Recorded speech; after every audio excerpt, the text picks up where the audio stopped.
si je n'ai rien jeté à toi. C'est la Bible va nous dire, à quoi servit-il à un homme de gagner le monde entier s'il perd son âme? À combien, alléluia, lorsque nous avons accepté le Seigneur Jésus, eh bien nous avons tout trouvé. Alléluia. Isaac. Oh là, pardon.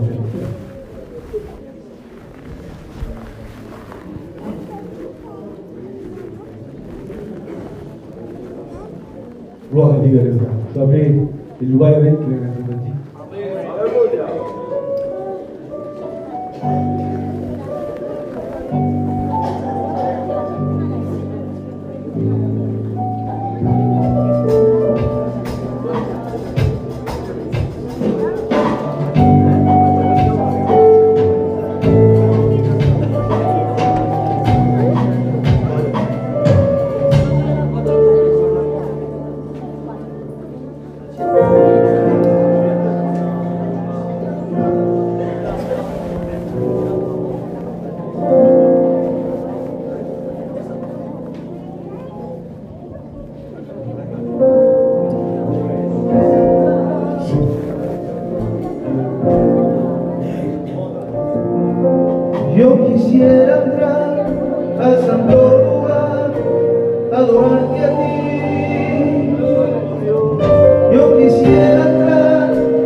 Tu n'as pas de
prie le Seigneur, alléluia, de rester ta place à la parole de Dieu.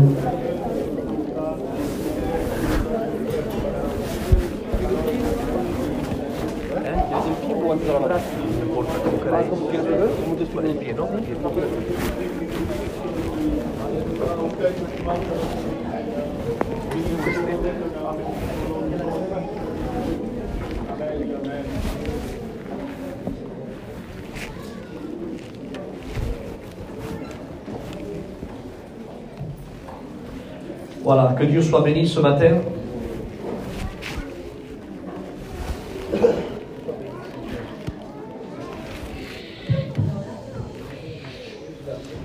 Voilà, gloire au Seigneur. C'est une joie que le Seigneur me fait de me trouver ici, parmi vous, pour partager le pain de Dieu. Je n'ai pas la prétention de vous apprendre quoi que ce soit, parce que je sais que Limoges, c'est une église qui est vétérane dans la foi. En plus, vous avez un corps et avec une diversité de ministères, que Dieu soit béni. Mais essayez de vous rappeler. Vous rappelez ce que vous savez déjà. Parce que le livre de Deutéronome, il est placé à la fin des 5 premiers. Et le Deutéronome a pour fonction de rappeler les 4 premiers. Et Dieu sait que nous sommes un peuple oublieux. Mais je voudrais être ce matin, moi, un Deutéronome pour vous. Essayez de vous rappeler ce que vous savez déjà. Alors, c'est un message que je vais toucher quelques cordes sensibles, je l'avoue, devant Dieu. Mais tous ceux qui aiment la parole, on ne trie pas la parole. Vous savez, quand on se plaint, des fois, moi, je dis moi, oui, pour même personne, des fois, on me présente quelques plats. Chez moi, bien sûr, quand je vais ailleurs, je ne le fais pas. Même que j'aime pas, je mange. Mais chez moi, il y a des fois que je trie. Eh bien, mes frères et sœurs, on n'a pas le droit de trier avec la Bible. Tout ce qui vient de Dieu est bon. Alléluia. Que Dieu soit béni. Alors, ce matin, je voudrais vous parler sur un sujet. Amen. C'est un sujet que j'ai fait ces notes récemment, il n'y a pas très longtemps. Je vais vous les donner, peut-être en vrac. Je ne sais pas, parce que dans mon esprit, c'est flou. Je ne sais pas comment ça va sortir, mais bon, j'ai confiance, amen, à la personne de l'esprit. Alléluia. Parce que je crois que l'esprit est réellement une personne. Amen. Vous n'êtes pas d'accord avec moi? Amen. Alors, on va lui laisser toute la place ce matin et qu'il prenne, amen, qu'il prenne la réunion entre ses mains et qu'il nous dise ce que lui, il veut nous dire, amen. Nous sommes prêts à écouter ce que tu as nous dire, Esprit Saint. Que Dieu soit béni. Alors, je voudrais vous parler sur la vérité ce matin. Alors, si vous me permettez, je vais changer de... Parce qu'on a le choix ici, c'est pour ça. C'est pas bon quand il y a le choix. Vous voyez, on choisit. Eh bien, dans la Bible, il n'y a pas de choix. Vous voyez, dans la parole de Dieu, on ne peut pas faire ce que j'ai fait, là, on ne peut pas le faire dans la parole de Dieu. On ne peut pas dire ce chemin ne me plaît pas, on va emprunter celui-là. Il n'y en a pas, il n'y en a qu'un. Il n'y a pas, c'est pas comme ici, il n'y a pas de pipi, il n'y a qu'un chemin. Alors, ce matin, on va ouvrir la Bible avec vous dans l'évangile de Luc au chapitre 1er et au verset 13.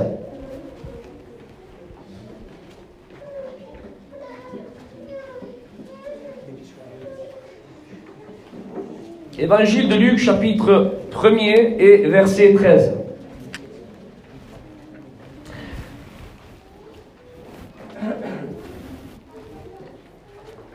Voilà, écoutez ce que dit la parole de Dieu.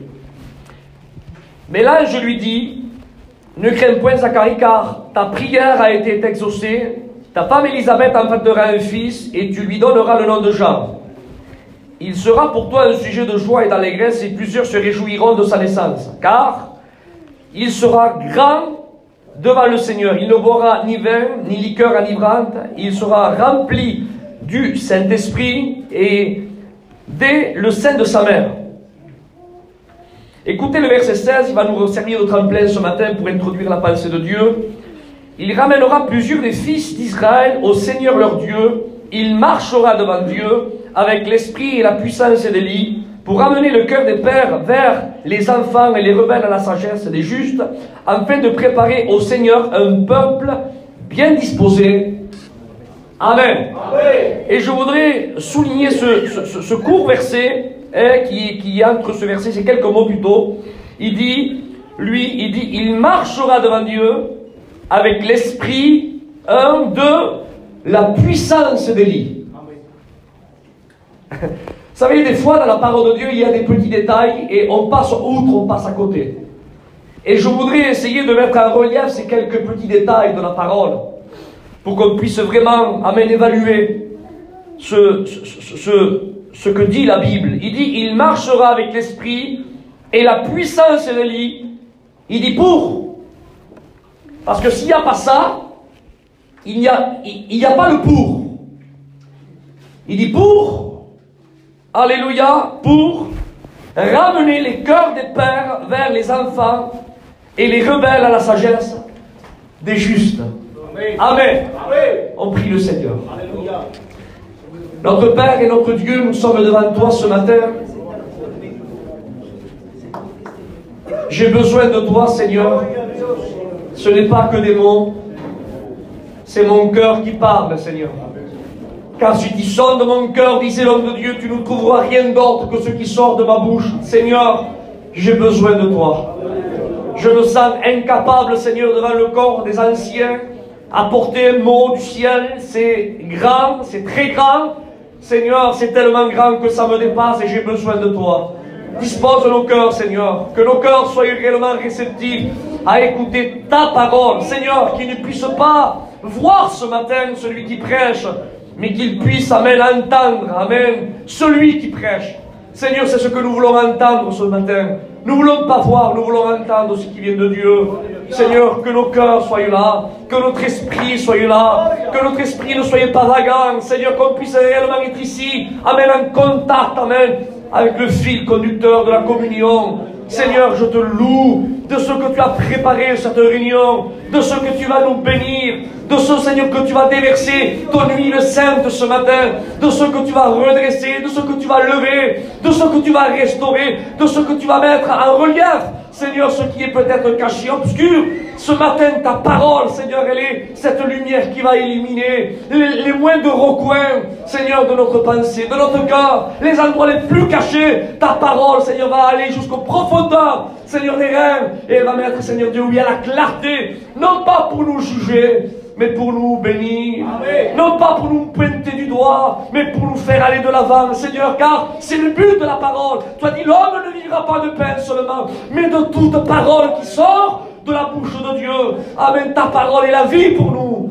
Nous te louons, Seigneur, nous avons besoin de toi. Que ton nom soit béni. Je voudrais qu'on reste, amen, dans le recueillement. Je sais que l'ancien a prié. Je voudrais que bébé reprie le Seigneur, s'il vous plaît. Prions avec lui. Seigneur, une fois nous voulons crier à toi, parce que nous savons que ce matin, oh Dieu, tu vas te manifester à toi-même ton messager. Oui, nous voulons dire oui à ta parole. Nous voulons ouvrir nos cœurs, nos pensées, afin que le Saint-Esprit agisse. Merci, Sauveur. Amen. Gloire au Seigneur. Amen. Donc, je suis ici chez moi. Amen. Oui ou non? Amen. Alors, quand on est chez soi, eh bien, on se sent bien. Amen. Alléluia. Amen. Vous savez, je disais ça dernièrement, vous savez qu'il y a chez nous, notre peuple, Gitanos, Coloscanos, on vous voit chez nous, on est habitué comme ça, on vous voit les belles-mères. Et on tutoie les mères. Chez nous, ça se fait. Et je sais que sicuramente qui también. Alors, c'est pas que on n'aime pas nos belles-mères, dites pas ce que j'ai pas dit, mais c'est comme ça. Il y a comme un certain respect. Et on vous voit, nos belles-mères, et on tutoie nos mères. Parce qu'il faut avouer devant Dieu qu'une belle-mère n'est pas une mère. Il faut être honnête devant Dieu. Moi, j'aime bien ma belle-mère, et que Dieu la bénisse, c'est une femme extraordinaire dans les voies de Dieu. Témoignage exemplaire, je l'avoue, sinon je ne le dirai pas, je m'abstiendrai. Une femme de paix, une femme de témoignage, une femme de prière, une femme de zèle, une femme de silence, une femme qui vit dans l'ordre, que Dieu vraiment, que Dieu la bénisse. mais ça ne sera jamais ma mère. Est-ce que vous comprenez ce que je veux dire? Alors tu dis ça pourquoi, Isaac? Parce qu'il y a des églises, amen, on dit que j'ai ma belle-mère en face de moi. On est obligé de vous voyer et d'aller avec des pincettes. Après, il y a certaines églises, on dit que j'ai ma mère devant moi, je tutoie, parce que je me sens chez moi. Est-ce que vous comprenez? Ce matin, je ne voudrais pas vous voyer l'église, je voudrais tutoyer l'église. Alléluia. Se sentir dans cette bonne liberté. Amen. Parce qu'il faut savoir, amen, qu'on ne se sert pas de l'estrade pour faire le procès de qui que ce soit, donc Dieu ne nous a pas établi juge à nous. Et pourtant, on sait si bien le faire. Dieu ne nous a pas non plus établi des avocats, et aussi, on sait aussi bien le faire. On sait aussi bien défendre quand ça nous touche, et on sait aussi bien accuser quand ça ne nous intéresse pas. Mais Dieu ne nous a établi ni juge ni avocat. Dieu nous a établi des témoins. Alléluia. Et c'est ce qu'on doit faire. On doit témoigner de l'amour de Dieu. Alléluia. Et on doit, amen, oui, mais bien sûr, être des lettres lues, que les gens lisent à nous, que nous sommes, amen, nous aussi la lumière du monde, nous sommes aussi des témoins. Que Dieu soit béni. Alors, je tranquillise tout de suite, comme je suis chez moi. Je ne viens pas ici pour dire un tel. Je connais des visages, certains sont plus ou moins une famille, certains m'ont vu petit, mais je ne connais pas l'intimité, votre relation secrète, je ne connais rien de tout ça, moi, vous comprenez? C'est Dieu qui sait, lui. Moi, je viens ici avec le train de vous apporter, hein, comme David a fait. Son père l'a mandaté pour lui apporter quelques pains et quelques fromages. Et donc, ce matin, je n'ai pas grand-chose, mais j'ai quelques pains et quelques fromages. Gloire au Seigneur, et je viens vous les apporter. Amen, parce que vous êtes mes frères et mes sœurs en Christ. Que Dieu soit béni. Alors, on va parler de la vérité ce matin. J'ai marqué ceci. Qui allez-vous relâcher ce matin? Jésus. Amen. Voyez-vous comment c'est une église qui est vétérane ici, hein? Vous continuez, vous donnez la fin des textes. Qui allez-vous relâcher? Jésus ou Barabbas? La Bible dit qu'on présentait là 2 prisonniers devant le peuple. Un nommé Barabbas, qui était un zélote, quelqu'un qui appuyait le peuple dans un certain mouvement de politique contre les Romains. Et de l'autre côté, il y a Jésus, le Fils unique de Dieu, notre vaillant héros, notre sauveur. Quelle comparaison! Quelle comparaison! Et ce qui m'a attiré l'attention à moi, c'est que les principaux religieux qui étaient là crièrent de relâcher Barabbas et de crucifier Jésus. Mais il y avait une multitude de peuples qui étaient là. Et vous trouvez ça dans l'évangile de Matthieu, au chapitre 27, au verset 11 à 15. Lisez cette lecture chez vous. Je vous exhorte à la lire. Parce qu'il y a un détail. Il y a un détail que, voyant que les chefs religieux, ce que eux voulaient n'arrivait pas à bout, la Bible dit qu'il y avait le peuple qui était là, et les chefs religieux, écoutez, ils ont persuadé, dit le texte, ils ont persuadé le peuple de demander Barabbas et de crucifier Jésus. Ils ont persuadé le peuple de libérer Barabbas et de crucifier Jésus. On y verra tout à l'heure. Vous savez, il y a des personnes qui mettent la vérité dans le désordre. Et ce matin, je voudrais faire partie de ceux qui mettent la vérité dans l'ordre. Vous savez comment une nation se moque d'une autre nation? En mettant les couleurs du drapeau à l'envers. En mettant les couleurs du drapeau à l'envers de la nation, sans mot, il est en train de dire à la nation adverse, regarde, tu vois, tes couleurs, on les met à l'envers parce que tes lois sont comme ça. Tes lois sont complètement tordues et tes vérités sont complètement à l'envers. Et quand ils agissent comme ça, ça devient un affront, une honte et une insulte pour la nation, le royaume, avec son roi ou son président. Eh bien, il y a des personnes comme ça qui mettent certaines vérités bibliques complètement à l'envers. Ils transforment les textes, ils les mettent à l'envers. Je vous en cite un vite fait. Aujourd'hui, on a appris les gens à faire lever leurs mains, mais je ne trouve pas ça dans la Bible, moi. Alors tu me diras, Isaac, c'est antidoctrinal. Vous ne dites pas ce que je n'ai pas dit. Parce que nous, on reconnaît qu'à travers la main, il y a le cœur, et à travers le cœur, il y a la repentance. Mais aujourd'hui, il y a des personnes qui soldent la vérité. Avec une main levée, ça y est, c'est bâclé, tu vas au ciel, c'est fini. Or, la Bible ne dit pas ça comme ça. La Bible, amen, regardez, je vais vous citer un texte, amen, qu'il est réellement dans l'ordre. Alléluia. Parce que nous, on donne la vie vite fait. On dit, tu lèves ta main, tu as la vie, ça y est, Christ vient, tu vas au ciel. On donne vite fait la vie, nous. Or, la Bible ne parle pas comme ça. Amen. Mettons le texte, amen. Mettons les couleurs dans l'ordre. Ne les mettons pas dans le désordre. Sinon, c'est un affront pour le pays, le royaume et son roi. Est-ce que vous comprenez? Donne-moi un texte, amen, dans l'ordre biblique, Isaac. Jésus dit, je suis le chemin. C'est simple ça. Hein? Il dit, je suis la vérité. Et alléluia. Voyez-vous, nous, on met la vie en premier. Lève ta main, t'as la vie. Or, Jésus ne dit pas ça. Jésus dit, amen, tu veux la vie, alors avance, sois dans le chemin. Le chemin, c'est l'église. Le chemin, tu ne trouveras pas le chemin dans la pétanque ou dans le sport. Amen. Le chemin, c'est là, dans l'église. Et étant dans le chemin, il y a un corps pastoral qui sont en train d'annoncer quoi? Un message puissant de vérité. Tu es dans la chaise, amen, tu es dans le chemin, à l'église. Tu écoutes le message de la vérité. Si tu n'acceptes pas la vérité, jamais tu auras la vie. Est-ce que tu comprends ça? Par contre, tu viens dans le chemin parce qu'un frère ou quelqu'un, un ami, un cousin t'a appelé. Tu viens ici, tu t'assois, tu écoutes le message de la vérité qui te dit repens-toi, produis un fruit digne de repentance. Et quand il y a acceptation, automatiquement il y a bénédiction. Acceptant la vérité, il y a la vie. Ça, c'est mettre les couleurs des textes bibliques dans l'ordre. Et nous, frères et sœurs, nous voulons mettre aujourd'hui, parce que je crois de tout mon cœur, sans jouer au prophète, par rapport à ce que dit la chronologie des faits, des événements concernant la venue de Christ, je crois, amen, que nous vivons les temps de la fin. Alléluia. Moi, je crois que le Christ revient. Est-ce que vous savez qu'il y a une date entre le commencement et la fin? Isaac, non, il n'y a pas de date concernant l'enlèvement de l'église. Dites pas ce que j'ai pas dit l'enlèvement de l'église, j'ai dit la fin du monde, moi. Est-ce que vous savez que il y a entre la création des 6 jours et la fin du règne du millénium, il y a 7000 ans qui doivent s'écrouler. Bibliquement parlant, 7000 ans, pas plus 7000 ans. Donc, vite fait, pour faire le calcul, de Adam, des 6 jours, à Jésus, 4000 ans, de Jésus ici, 2000 ans, et il reste 2000 ans de millénium, ça fait 7.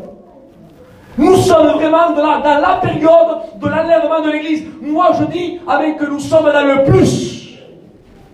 Quand le bon samaritain a dit, s'il manque quelque chose de plus, moi, je crois que les 2 deniers, on les a gaspillés, les 2000 ans, on les a gaspillés, et nous sommes dans la prolongation, dans le plus. Est-ce que vous comprenez? C'est pour cela qu'aujourd'hui, dans l'époque dans laquelle nous sommes en train de vivre, il faut impérativement, amen, annoncer toute la vérité de la parole de Dieu. Parce qu'il n'y a pas, écoutez bien, il n'y a pas un autre moyen de remplir le ciel que d'annoncer le message de la vérité. Un jour, un homme, un visionnaire, il a vu le désert du Nevada, là-bas dans les États-Unis, et il dit, tu vois ici, là, et un jour il y aura des grands buildings, il y aura plein de choses. Je vais faire plein de choses, tu verras, ça sera une ville que tout le monde viendra visiter, des 4 coins du monde.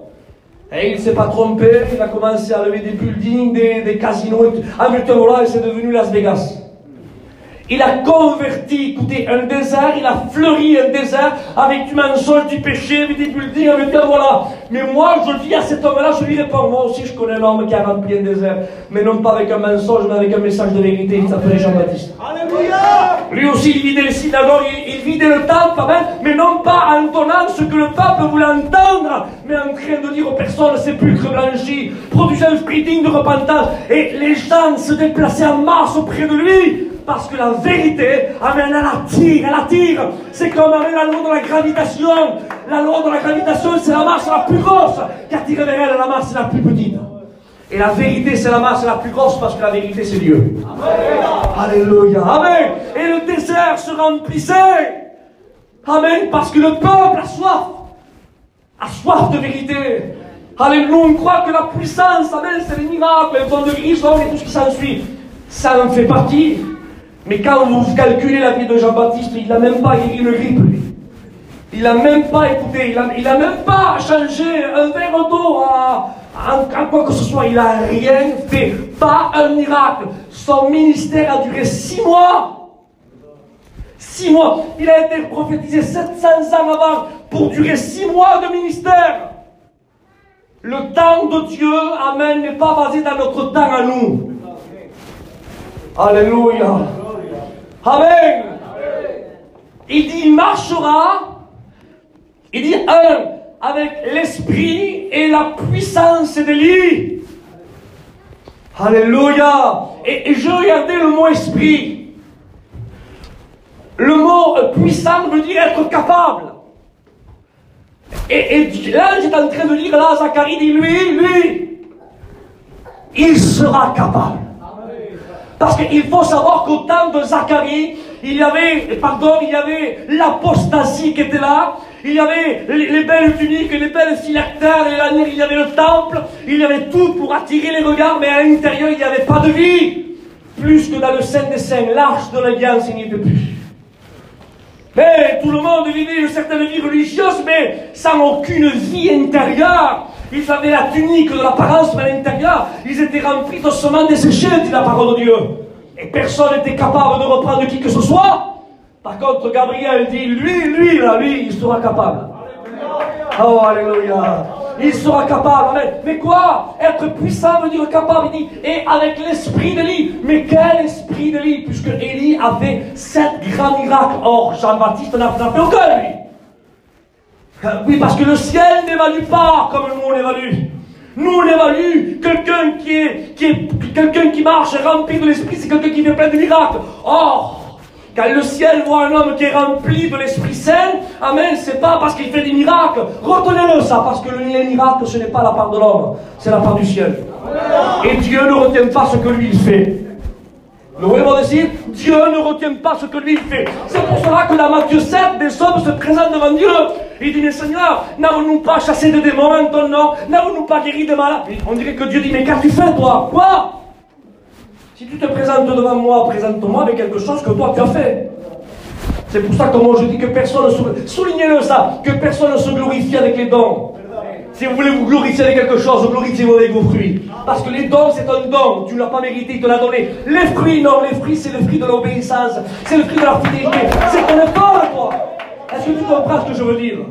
Oh, que Dieu soit béni ce matin. Alors, comme on se sent bien, je vais continuer. Alléluia. Il dit, il marchera avec quoi? Avec l'esprit et la puissance. Puissance, il sera capable, mais avec l'esprit. Et on sait que le mot esprit, le rouage, qui est le souffle, mais dans une des racines hébraïques, ça veut dire aussi le mot vérité. Ah, ça c'est grave ça. Voyez-vous, regardez comment ce texte, on arrive mieux, il s'éclaircit. L'ange Gabriel est en train de dire aujourd'hui, il y a trop de camouflage. La religion est en train de camoufler, trop d'apparence. Et la Bible dit que celui qui cache ces transgressions, ne prospèrent pas. Et comme il y a tellement de tapadénages, tellement de couvercles, il dit personne est capable de dévoiler qui que ce soit. Alors lui, il marchera avec la puissance, il sera capable. Amen. Et l'esprit, capable de quoi? L'esprit de dire la vérité. Alléluia. Et croyez-moi, au temps de Jean-Baptiste, annoncer la vérité, vous savez comment, si nous, on aurait vécu au temps de Jean-Baptiste, vous savez comment on l'aura appelé, nous, Jean-Baptiste, aujourd'hui? On l'aura appelé le kamikaze de Dieu. Parce qu'à l'époque dans laquelle nous sommes en train de vivre, annoncer la vérité, il faut être kamikaze.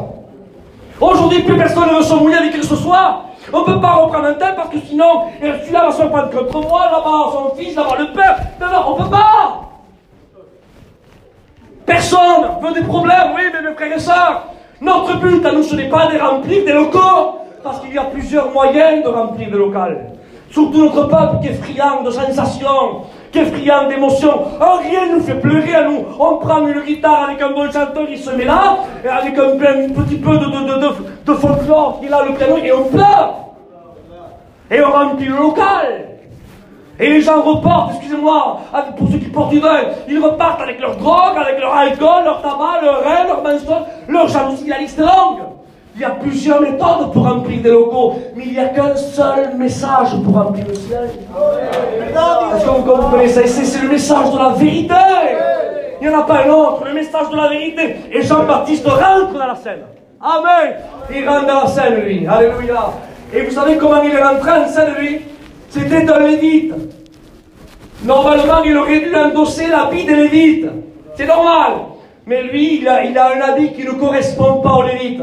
Parce que pour qu'il y ait une réforme, il faut revenir au début. Il revient au début. Qu'est-ce qu'il s'habillait de quoi, Jean-Baptiste? Il s'habillait d'habits de poils de chameau. Et un chameau, comprenez bien, pour qu'il y ait la peau du chameau, il a fallu qu'il y ait un sacrifice. Quel est le premier homme qui a été revêtu d'un sacrifice? Adam. Amen. On ne peut pas réformer si on ne revient pas au début. Alléluia. Amen. Et on dirait que Jean-Baptiste refuse la tunique. Parce que même pour réformer, il faut revenir au début. Et Jean-Baptiste, alléluia, n'a pas voulu suivre le rythme de son père, le rythme de son grand-père. Pourtant, c'était un honneur pour lui. Un lévite. Les lévites n'avaient aucun héritage dans le pays d'Israël. Dieu dit, les lévites, leur héritage, il dit, ce sera moi. Et croyez-moi, porter la tunique des lévites, ça voulait dire, mon héritage en moi, c'est lui. Eh bien, il a refusé de porter la tunique des lévites. Oh, alléluia, amen. Il a voulu plaire à celui qu'il a appelé à le service.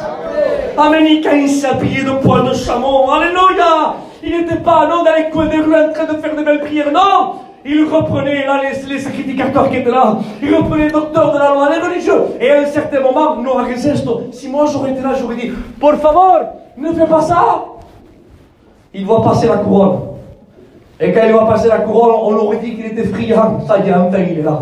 Il dit, Hérode, il sera capable d'annoncer la vérité. Hérode, il dit, il ne t'est pas permis de prendre la femme de Philippe, ton frère. Il dit, tu vis dans le péché. Parce qu'écoutez ce que je dis. Ah mais reprendre le petit étudiant, c'est à la portée de tout le monde. Reprendre le petit chrétien, c'est à la portée de tout le monde. Reprendre la veuve, c'est à la portée de tout le monde. Mais reprendre celui qui a la couronne, il faut être capable. Il faut être animé, amen, de la puissance de lui.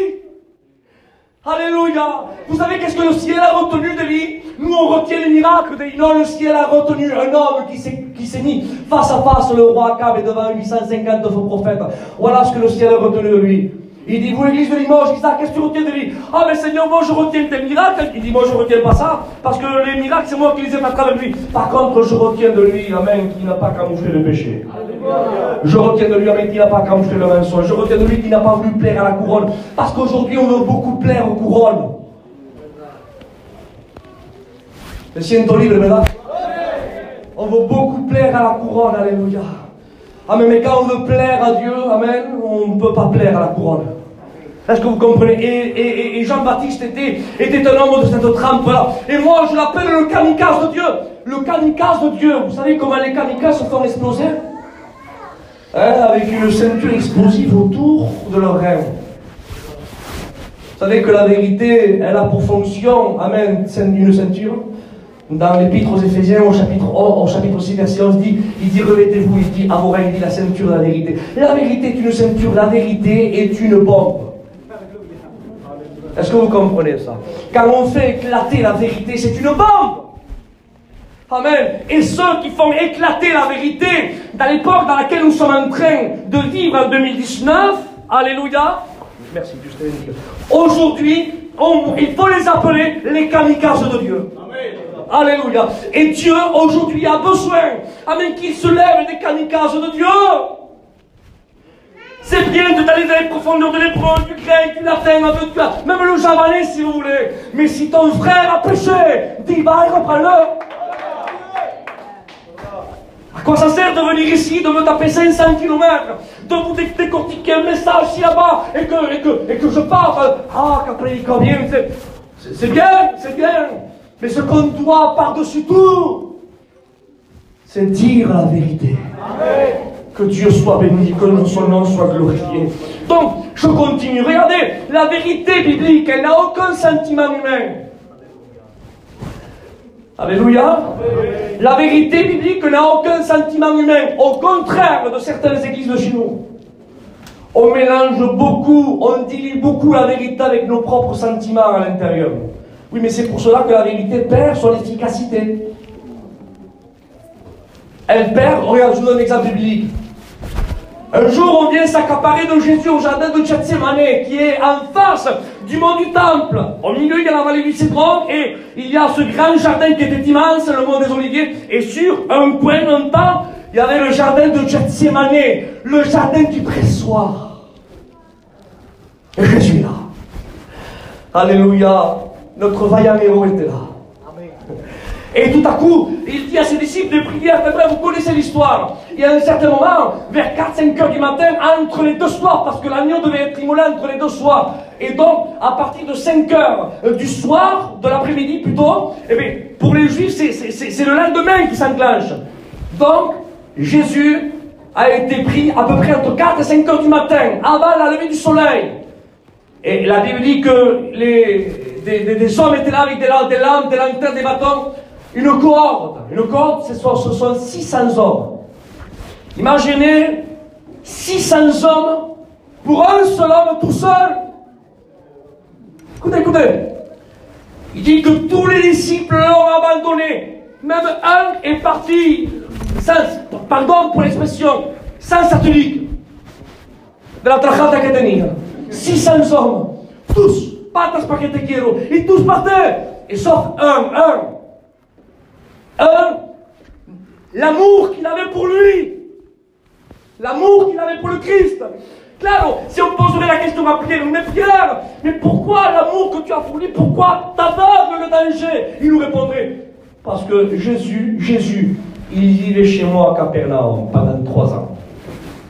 Alléluia. Gloire à Dieu. Jésus, avec moi, c'était pas seulement 3 heures dans l'après-midi, non. Il se sentait tellement bien chez moi à Capernaum, là-bas, que quand il disait, quand il voulait aller chez moi, il disait pas allons chez toi, Pierre, il dit allons à la maison. C'était comme chez lui. Il était là-bas, je à la pêche avec lui, je mange avec lui, on dormait du matin au soir avec lui pendant 3 ans, je le connais. Il n'a jamais fait de mal à qui que ce soit. Il multipliait les pains, amen. Il rassassiait les ventes qu'elle avait fait. Il donnait la vie aux aveugles, purifiait les lépreux, ressuscitait les morts. Je l'ai vu faire pendant 3 ans. C'est pas du chiquet, c'est vrai. Amen, je ne peux pas l'abandonner. Non, je ne peux pas. Il tire l'épée. Croyez-moi que l'amour qu'il avait pour Jésus, c'était vrai. Et quand il a dit à Jésus, même que tous te renient, moi non, je vous le promets devant Dieu qu'il parle avec son cœur. C'était sincère. C'était pas que du blabla, c'était sincère. Et il le croyait réellement. Mais à un certain moment, quand il tire l'épée, Jésus, amen, qui est lui la vérité sans sentiment. Il dit, Pierre, remets l'épée au fourreau. Voyez-vous, si moi, ça aurait été moi, j'aurais dit, écoute, Pierre, Pouvecico, tu veux m'aider, si là. Mais lui, non. La vérité biblique, la vérité du ciel, la vérité qui bénit, n'a pas de sentiment. Il dit, Pierre, remets ton épée au fourreau. Et vous savez quel message est en train de véhiculer à Pierre là? Il est en train de dire, Pierre, les sentiments que tu as pour moi m'empêchent de te sauver. Les sentiments que tu as pour moi m'empêchent d'aller à la croix. Remets tes sentiments au front. Laisse-moi te sauver. Est-ce que vous comprenez ça? Et malheureusement, l'œuvre de la croix ne se fait pas à certains chrétiens et chrétiennes parce qu'il y a un certain amour filéo-familial qui s'introduit. Non, però, tu comprends, bébé, non, là, tu aussi une poubelle de chico. Je le connais, moi. Et malheureusement, parce qu'on dit un petit peu la vérité avec nos sentiments, il n'y a pas de fruit digne de repentance dans le cœur du chrétien et de la chrétienne, et jamais il peut grandir. Parce que nos sentiments sont mélangés à la vérité. Mais quand même il y a une sanction, ce n'est pas pour détruire, pour faire du mal, mais c'est pour attirer le cœur à l'élévation de l'adoration de Dieu. C'est la vérité sans sentiment. Que Dieu soit béni. Je continue. Je n'ai pas entamé encore, donc j'entame maintenant. Je ne sais pas à quelle heure je finirai, non, de là. Hein? Mais là, ils sont pour qui commence? Alors, on va parler de Jérémie. Jérémie au chapitre 32, vous lisez ce texte-là. Et tout à coup, il y a le roi Sédécias qui voulait entendre une bonne nouvelle. Parce que qui ne veut pas entendre des bonnes nouvelles? Qui ne veut pas entendre? Ah mais oui, Dieu va te bénir, chez là, Dieu va ci, Dieu là-bas, et toi, vous, Dieu va vous prospérer. Cette année, avec l'émission, que du bonheur, pas de maladie, pas de problème. Écoutez ce que je dis, moi, d'accord? J'ose le dire. Et que si les anciens ne sont pas d'accord, devant Dieu qu'ils se lèvent et qu'ils me reprennent, et je m'assois. Celui qui vous annonce l'évangile à l'eau de rose, c'est un imposteur. Le roi décide, ceux qui vous ont annoncé un évangile à l'eau de rose, c'est un imposteur. Jésus a dit, vous aurez des tribulations. Pas la grande tribulation, mais des tribulations. Jean, l'apôtre de l'amour, a eu la tribulation. Il dit, moi qui pars avec vous à la tribulation, à l'île de Patmos, qui était une prison. Pierre, lui aussi, a été crucifié, la tête à l'envers. Jacques, lui, a été précipité. Il y a eu deux Jacques. Un des Jacques a été précipité de la muraille, de plusieurs mètres de haut. Et quand ils sont arrivés en bas, ils l'ont acheté la de pierre. L'autre Jacques, frère de Jean dans la chair, a été tué par Hérode, par épée. Vous ne croyez pas que pour eux, ils ne passaient pas les tribulations? Pendant que vous êtes là, vous croyez que dans les pays de l'Est, ils ne passent pas de tribulations?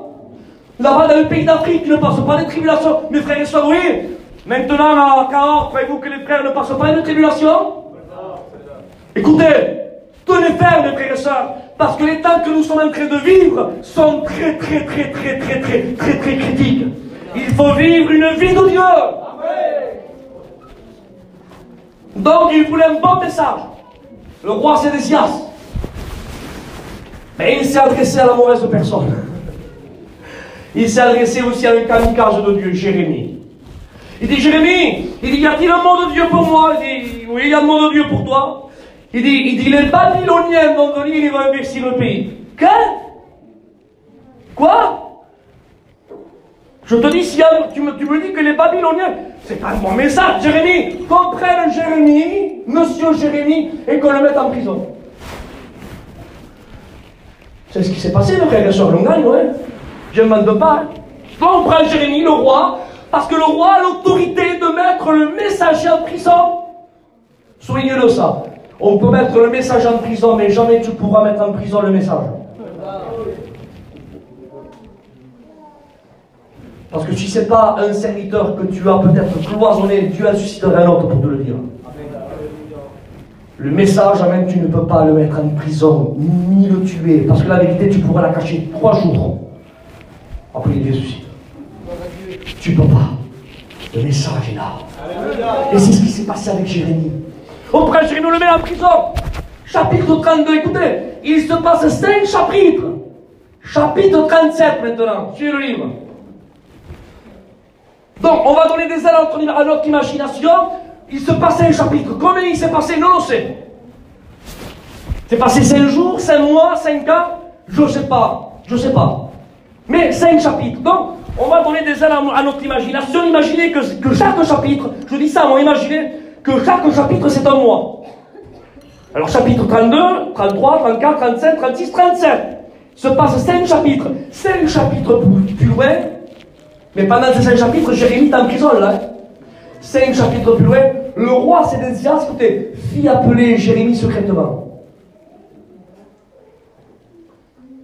A voler dire Jérémie, écoute, mira lo que te cuesta decir la verdad.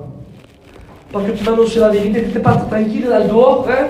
Tu te mets contre moi, mais tu sais bien qu'en te mettant contre moi, j'ai l'autorité de te mettre en prison ou de te mettre libre. Jérémie, quand même, je t'aime bien, organise-le, quoi, Jérémie. Réfléchis à ce que tu vas me dire, Jérémie. Je t'ai laissé 5 chapitres dans la prison. Jérémie, il dit, y a-t-il un mot de Dieu pour moi? Et Jérémie dit, oui, il y a un mot de Dieu pour toi. Imagine le roi. Je l'ai plié. Je l'ai plié. Il dit, écoute bien. Il dit, le roi de Babylone va venir et va te laisser. Io dico, olè lo so presidente. Les hommes qui ne passent aucun compromis avec la cour, avec qui que ce soit, les hommes qui ont passé un compromis avec Dieu et qui plaisent à Dieu, que Dieu, il dit, regardez, il dit, Babylone va venir. Regardez le message à décrypter là. Il dit pas les Romains, ils vont venir, non, il dit Babylone. Vous savez quel est le symbole des Romains dans la parole de Dieu? C'est le symbole des païens. Jamais Jésus a dit à un païen, pourquoi me persécutes-tu? Jamais un Romain, jamais. Par contre, à un soldat, il lui a dit, pourquoi me persécutes-tu? Ceux qui persécutent le véritable évangile, ce ne sont pas les Romains, ce ne sont pas les païens, ce sont les Babyloniens, c'est la religion. Babylone, dans l'Apocalypse, c'est appelé Babylone la grande, pardonnez, la ramera, celle qui s'est souillée avec plusieurs, c'est celle qui accepte tout, c'est la religion apostate, ça. Et Jérémie dit au roi, il dit Babylone va venir, l'esprit de la religion va venir et elle va tout investir les lieux de la terre de Dieu. Et moi je dis, quelque sorte, qu'il faut qu'il se lève de Jérémie, même pour annoncer qu'aujourd'hui l'esprit babylonien veut investir les lieux, veut investir les lieux avec la vie monotone, avec... Le diable ne veut pas que tu n'existes pas. Le diable veut que tu t'étouffes de la vie. Je disais ça dernièrement, en parlant avec Ronnie quand on venait à la route et on s'exhortait. Et je disais, le sage Salomon a dit un texte, il dit, mieux vaut, écoutez, mieux vaut un chien vivant qu'un lion mort. Un chien vivant, oui, il vaut mieux un chien. Et il me fait comprendre le sage Salomon en disant, il dit, parce que le principal, amen, c'est la vie, parce qu'à quoi ça sert qu'il y ait un grand potentiel. Un lion a un grand potentiel comparé au chien d'un potentiel qui est mort. Et moi je dis, à quoi ça sert qu'il y ait des gros potentiels, mais qu'aujourd'hui ils sont morts, qui vivent toujours dans l'armoire du passé. En 90, en 98, en 2003, en 2007, toujours dans le passé, oui, mais aujourd'hui, elle est où la vie de Dieu? Donc le sage dit, mieux vaut un chien vivant, il y a un potentiel qui est beaucoup plus restreint, oui. Est-ce que vous comprenez ça? Parce que le but du diable, amen, c'est non pas que tu existes, mais il ne veut pas que tu aies la vie. Le diable existe, il ne faut pas le nier, mais le diable n'a pas la vie. Parce que le psaume 150 dit que tous ceux qui respirent, ça c'est la vie, ça, louent l'Éternel. Et ceux qui louent l'Éternel, ce sont ceux qui sont la vie de Dieu, la vie de l'Esprit. Mais ceux qui n'ont pas la vie de l'Esprit, c'est parce qu'ils ont été accaparés. La main babylonienne s'accaparait d'eux. Et donc ils ont la tunique extérieure, mais il n'y a plus de vie de Dieu à l'intérieur. Donc on doit, mes frères et sœurs, être comme Habakkuk, veiller. Être à notre poste, même pour pas que les Babyloniens viennent investir les lieux. Oh, je loue Dieu. Je glorifie Dieu ce matin. Je veux dire 3 choses de plus, je prie le Seigneur. Une fois de plus, Jérémie. Dieu utilise encore Jérémie, mais Seigneur, pour quel autre? Jérémie est prêt, non seulement à être en prison, mais à mourir pour Dieu. C'est un instrument qui n'est pas oxydé, mais qui est huilé. Les chasseurs le savent, quand ils vont chasser, je sais qu'ici il y a beaucoup de chasse. Après une abattu, qu'est-ce que vous faites? Vous devez nettoyer le canon. Parce qu'après, il se pique, et on sait comment c'est pas, moi je ne suis pas un chasseur, mais sûrement qu'il faut l'entretenir. Mais c'est pareil, Jérémie était un instrument qui était huilé. Parce qu'il n'était pas oxydé. Parce qu'on peut être un instrument et être oxydé, mes frères et sœurs. Donc je dis ceci, je prie le Seigneur, écoutez. Une fois de plus, Jérémie. Jérémie, oui Seigneur. Il dit cette fois, écoutez bien, hein, vous allez au chapitre 35.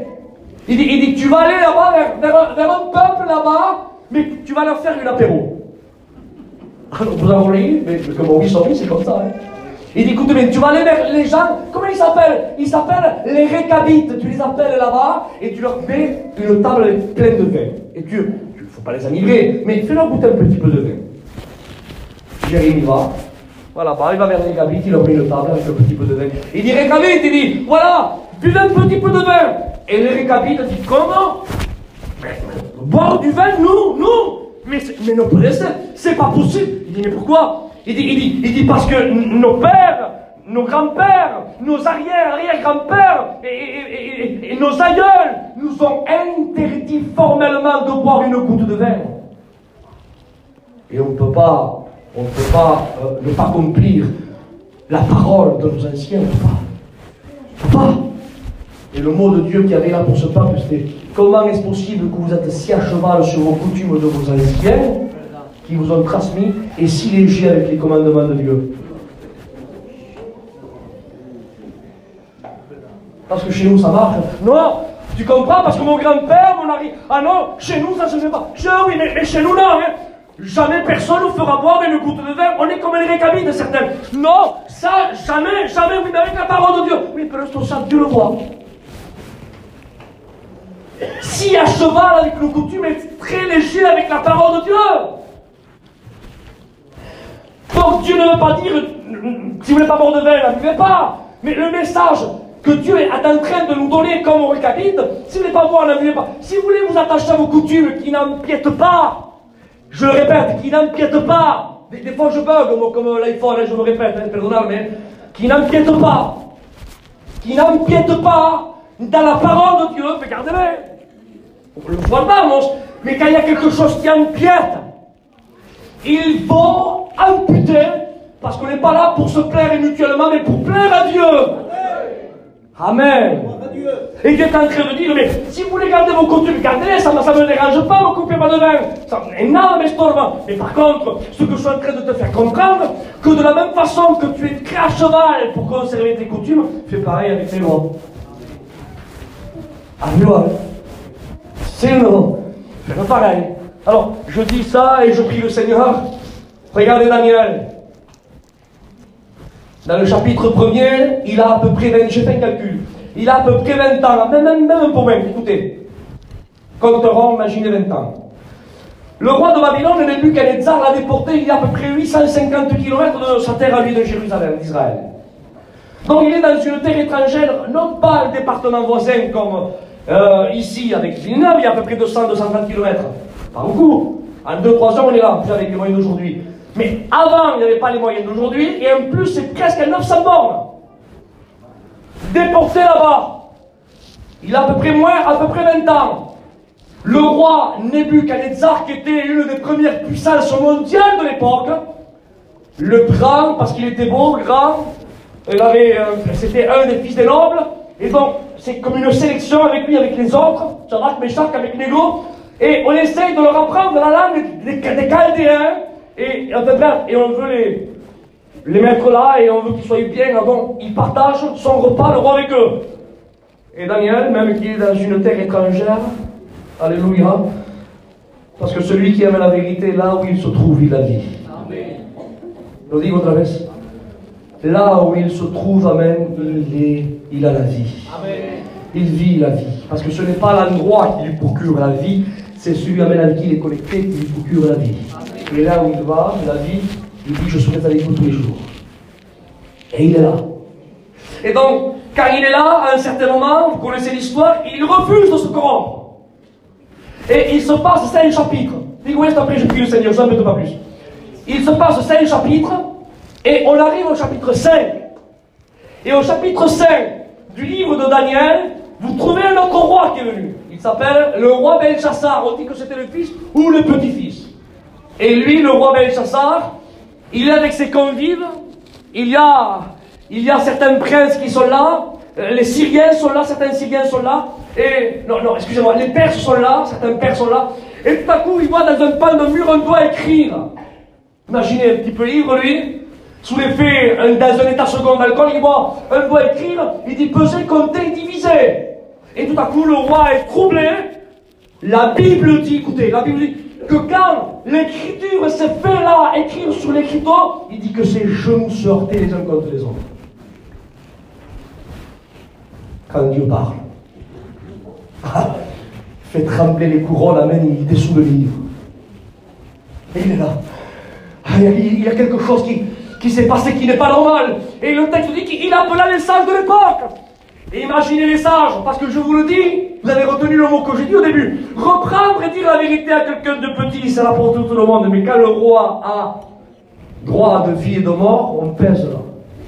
Et c'est ce qui s'est passé, bébé. Ça passe à Racine. Et on les amène, on met devant le pan du mur. Il dit, pouvez-vous me décrire ce qu'il y a dans le pan du mur là? Mais les sages savaient que l'écriture concernait le roi.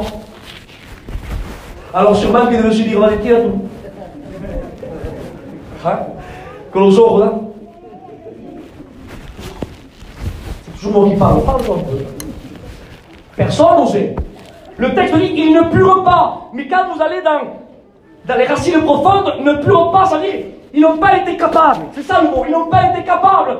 Parce que, c'est normal, quand Dieu parle, rappelez-vous Samuel, à Shiloh, il savait que Samuel n'allait pas comprendre le langage, mais il n'a pas passé par Élie. Quand Dieu parle à quelqu'un, il va directement à lui. Donc Dieu parle à la couronne. Pourquoi voulez-vous qu'il écrive une écriture que le roi ne comprendrait pas? Non, non, non. Dieu, quand il veut parler à quelqu'un, il se fait comprendre, je vous le promets. Et il écrit là au roi, c'est à toi que je m'adresse au roi, et je t'écris à toi et tu comprends. Mais le roi, dans son ivresse, et en plus, je vous dis ce qu'il avait écrit, vous verrez. La signification est, en plus, concernant les invités, ça concernait les invités là aussi. Donc, personne n'osait parler, lui aussi, et les sages étaient là, et personne n'osait dire ce que le roi avait écrit. Et donc, il n'était pas bien, il n'était pas bien. Et la reine dit au roi, fille éternellement, il dit, je connais un homme.